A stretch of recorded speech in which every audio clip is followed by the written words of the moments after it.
Assalamualaikum warahmatullahi wabarakatuh. Selamat datang para pencari hidayah Allah Subhanahu wa taala. Kembali lagi dengan saya di channel Sulam Taufik, channel yang akan membahas tentang kajian Islam, yaitu tentang ilmu-ilmu fikih dan tarikhul Islam atau sejarah-sejarah Islam. Untuk pelajaran kali ini, saya akan menjelaskan tentang nawaqidul wudu'i, yaitu perkara-perkara yang akan membatalkan pada wudhu kita. Di konten kemarin, saya sudah menjelaskan tentang syurutul wudu'i, yaitu syarat-syaratnya wudhu, furudul wudu'i, yaitu fardu-fardunya wudhu. Nah, sekarang saya akan menjelaskan tentang hal-hal atau perkara-perkara yang akan membatalkan pada wudhu kita. Kenapa? Karena kalau kita melaksanakan atau melakukan hal-hal yang membatalkan pada wudhu kita, maka kita dihukuman hadas. Sedangkan kalau kita punya hadas, maka sholat kita tidak akan sah. Jadi kalau kita sholat terus kita punya hadas, tidak akan sah sholat kita. Mau itu hadas besar ataupun hadas kecil seperti itu. Tapi untuk wudhu sendiri ini adalah terkait hadas kecil. Kenapa gak diterima? Karena Rasulullah SAW pun menyebutkan dalam hadis, la yaqbalullahu sholata ahadikum idza haddatsa hatta yatawaddo'a. La yaqbalullahu sholat ahadikum. Allah Subhanahu wa taala tidak akan menerima sholatnya salah seorang idza haddasa, apabila dia dalam keadaan hadas, hatta yatawaddo'a, sehingga wudu terlebih dahulu. Nah, maka orang yang dalam keadaan hadas, maka dia tidak akan diterima sholatnya oleh Allah Subhanahu wa taala, sehingga dia wudu terlebih dahulu.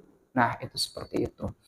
Nah, itu untuk pembukaan kenapa saya mengangkat pembahasan kali ini tentang nawaqidul wudu'i, seperti itu.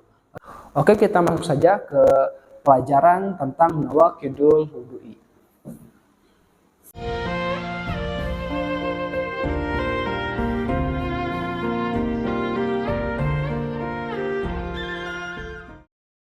Bismillahirrahmanirrahim.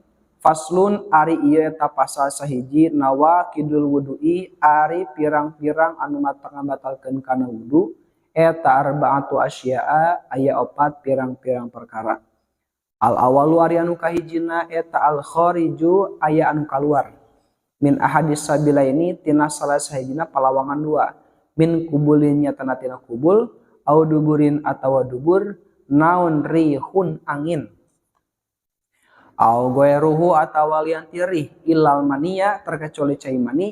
Asani ari anu kaduana eta zawalul akli, hilang akal, binaumin ku sabab sare, au goerihi atawa lian ti naum, illa nauma qaidin, terkecuali sarena jalmi anu diuk, mumakinin anu netepkeun makadahu kana tempat diukna itu si qain, minal ardi tina tanah. Asali suadun katiluna eta iltiqa'u basyaratai rajulin, paantana dua kulit lalaki, wa muraatin sareng awewe, kabira ini anu pada gede duanana, ajnabiyya ini anu pada dengan duanana, min ghairi hailin, barina teu aya hahalang. Arabi urain kaopatna eta masuk kubul adami, ngusap kubulna bangsa Adam, au halqati duburi, atawa ngusap kana halqoh duburna bangsa Adam, bibatni rohati, ku dampal tampah panangan, au butunil asobi'i, atawa ku pirang-pirang dampal ramo panangan. Paslun nawaqidul wudu'i, dalam pasal ini saya akan menjelaskan terkait hal-hal atau perkara-perkara yang akan membatalkan pada wudhu kita. Nah, bahwasanya yang akan membatalkan pada wudhu kita itu ada arba'atu asya'a, yaitu ada 4 perkara yang akan membatalkan pada wudhu kita. Yang pertama yaitu al-khariju min ahadis sabilaini, yaitu ada sesuatu yang keluar pada lubang dua kita, yaitu kubul dan dubur. Kalau kubul itu kemaluan kita, kalau dubur itu anus kita. Jadi kalau ada sesuatu yang keluar dalam anus kita atau pada kemaluan kita, maka kita batal wudhunya, seperti itu. Apa yang keluar itu? Nah, di sini disebutkan rihun, angin. Au goeruhu, tidak hanya angin, dan sebagainya. Jadi intinya sesuatu hal yang keluar pada anus kita atau pada kemaluan kita, maka itu menyebabkan kita itu batal wudhunya. Seperti angin, kalau angin itu kan kentut dari anus, seperti itu. Ada kalau dari kemaluan seperti kencing, atau dari anus yaitu kita membuang hajat apabila kita dalam keadaan BAB seperti itu. Nah, untuk kharij di sini, untuk yang keluar di sini itu tidak hanya yang biasa saja. Kenapa? Karena yang dimaksud kharij di sini, yang dimaksud yang keluar di sini, yang membatalkan pada wudhu di sini, yaitu di dalam syarahnya, karena al khariju ainan aurihan tohiron aw najsan japan aw rutban mu'tadan kabaulin aw nadiron kadamin. Jadi yang keluar itu adalah yang pertama ainan, mau itu dat, aurihan atau angin, tohiron, apakah itu barangnya suci yang keluarnya, aw najsan atau berupa barang najis, ya, seperti hajat atau air kencing itu kan najis. Japan, apakah itu barangnya kering, aurutban atau basah, seperti itu. Mu'tadan, apakah itu hal yang biasa, kabolin seperti air kencing kita, aw nadiron atau langka keluarnya, seperti apa? Kadamin, seperti darah kita. Jadi intinya yang keluar dari anus kita atau dari kemaluan kita itu intinya sesuatu hal yang keluar dari anus kita atau kemaluan kita, mau itu barang yang suci, mau itu barang yang najis, apakah yang keluarnya itu kering atau basah, atau yang keluarnya itu yang sudah biasa keluarnya. Kalau dari anus kan keluarnya rih, angin, dan goit. Goit itu hajat, seperti itu. Kalau dari kemaluan yang keluar itu kan air kencing, seperti itu. Ini mah tidak biasanya seperti apa? Seperti keluar darah dari kemaluan kita. Maka meskipun itu tidak mu'tadan, tidak biasa keluarnya karena langka nadiron, maka tetap itu hukumnya batal. Atau contohnya kalau nadiron itu yang langka itu yang gak masuk akal gitu. Keluar paku dari anus kita, keluar batu dari anus kita, itu batal wudhu kita, seperti itu. Nah, itu hal-hal yang membatalkan pada wudhu. Yang pertama yaitu ada yang keluar dari kubul kita dan dubur kita. Tapi ilal mania, terkecuali air mani, air sperma. Jadi air mani itu apabila keluar dari kemaluan kita, maka wudhu kita tidak akan batal. Kenapa? Karena air mani itu tidak mewajibkan kita wudhu, mewajibkan kita adus, maksudnya ke hadas akbar. Kenapa? Karena selain air mani, yaitu air kencing dan sebagainya, itu mewajibkan wudhu. Kenanya itu adalah hadas kecil. Kalau air mani itu hadas besar, maka diwajibkannya adus. Nah, itulah yang pertama membatalkan wudhu, yaitu ada yang keluar dari kubul dan dubur kita, seperti itu.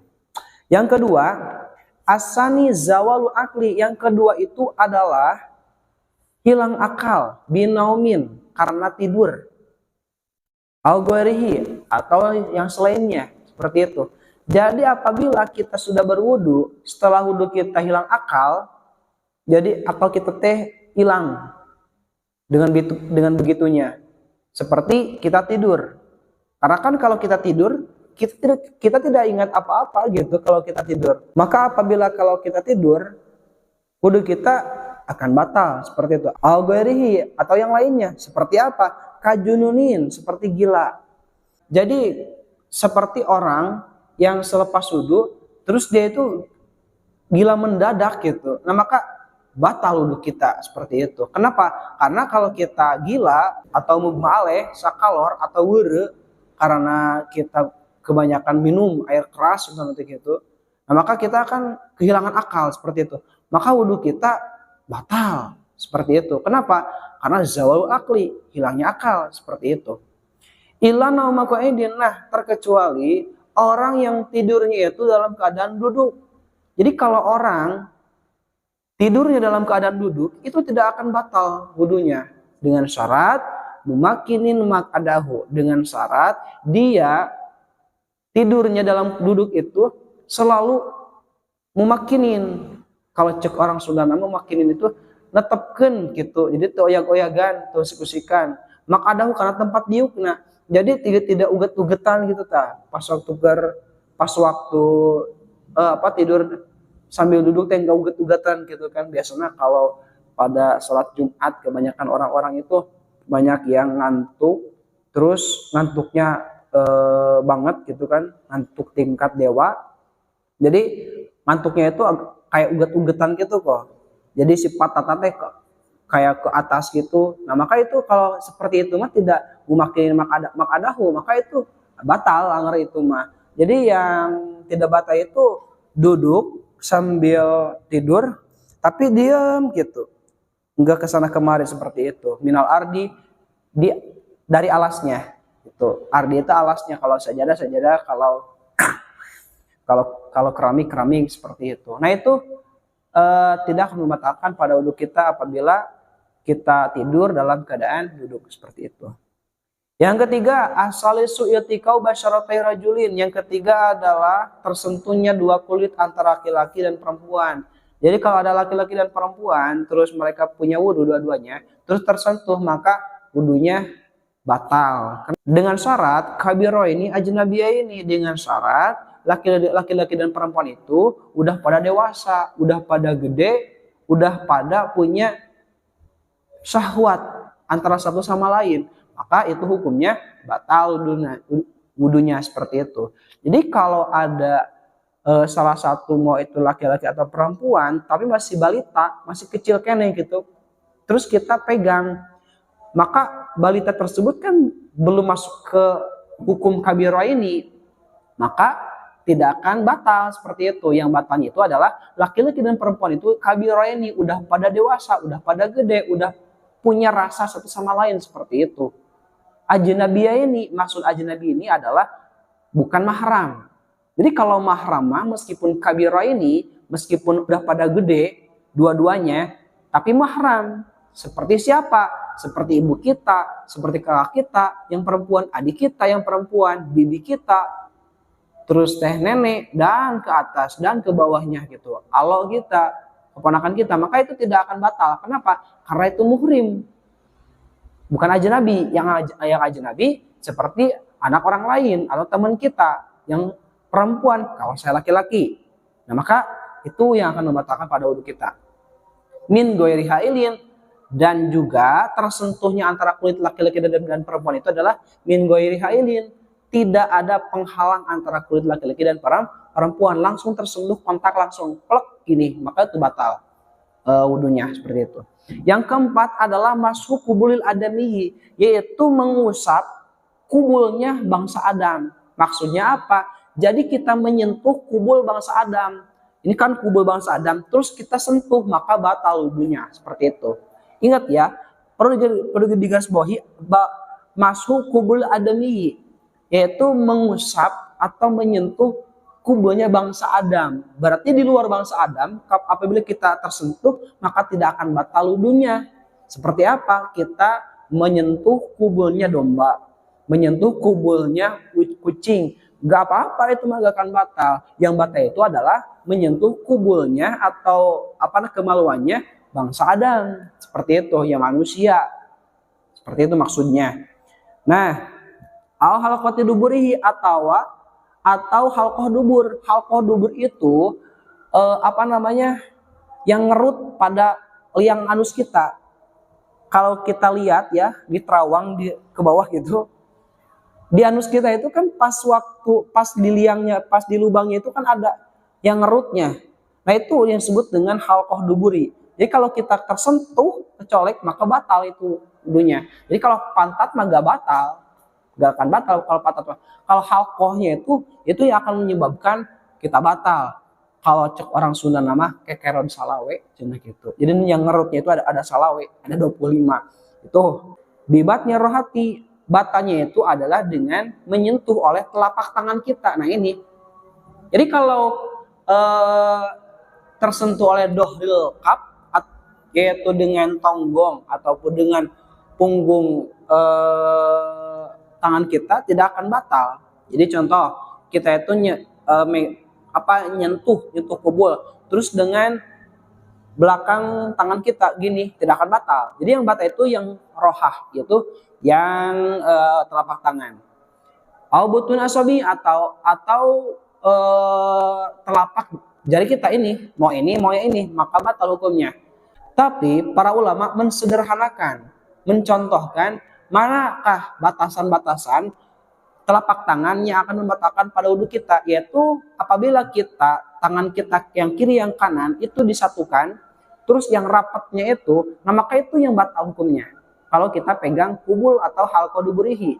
Jadi kalau yang sampingnya ini, kalau kita satukan antara kanan dan kiri, kalau sampingnya itu kan tidak saling bertemu, maka tidak akan batal seperti itu. Karena kenapa? Karena kalau disatukan kiri kanan tangan kita itu tidak akan saling bertemu. Nah maka yang batalnya butunil asobi'i atau butunil roha itu adalah yang kalau kita dipegangkan kiri kanan ini saling bersentuhan, nah itulah yang akan membatalkan pada wudhu kita. Tambah ini jempol seperti ini. Jadi kalau sampingnya ini kubul, kepegang sama sampingnya atau ujungnya tidak akan batal. Nah itu terkait hal-hal yang membatalkan pada wudhu kita. Jadi kesimpulannya bahwa yang membatalkan pada wudhu kita itu ada 4.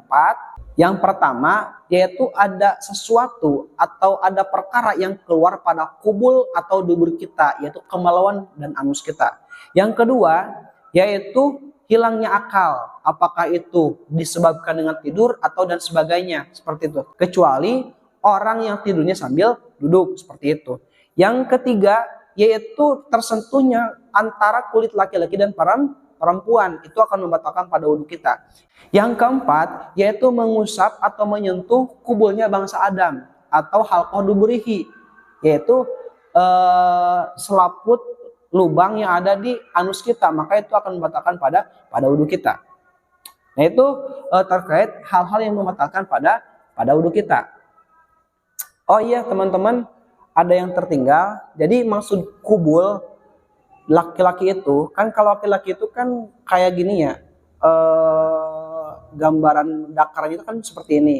Ada yang batangnya, terus ada yang 2 di bawah itu, lato-latonya itu. Nah kalau kita pegang lato-latonya itu tidak akan batal. Yang batal itu adalah gagangnya. Ini akan menyebabkan batal. Nah itu yang bisa saya sampaikan terkait nawaqidul wudu'i atau hal-hal yang membatalkan pada wudhu kita. Mudah-mudahan bisa bermanfaat, dan mohon maaf bila banyak penyampaian yang masih belibet atau yang salah karena saya masih tahap pembelajaran, dan mudah-mudahan kita bisa bertemu di konten selanjutnya. Terima kasih dari saya. Wallahu a'lam bishawab. Assalamualaikum warahmatullahi wabarakatuh.